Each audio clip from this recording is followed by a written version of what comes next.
The creepiest thing I ever saw my neighbor do. Back when I was about 25, I lived in this old apartment complex where everyone's windows faced the same courtyard. Most people kept to themselves, but there was this one neighbor, probably mid-40s, who always gave me an odd vibe. Quiet, stiff, never said much more than a nod in the hallway. One night, around 2 a.m., I couldn't sleep and ended up sitting by my window scrolling on my phone.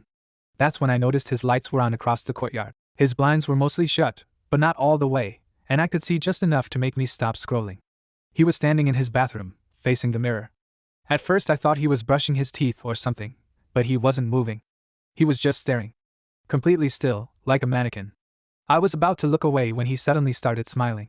And I don't mean a normal smile. It was this exaggerated, stretched out grin, like he was forcing his face into something it didn't want to do. He held it there for a long time. Too long. Then he dropped the smile, tilted his head, and started whispering to his reflection. I couldn't hear a word, but the way he leaned in, the way his lips moved, it wasn't casual. It was like he was having a full-on conversation with someone who wasn't there.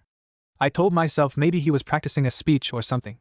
But then, out of nowhere, he snapped his head toward the window. Directly toward me.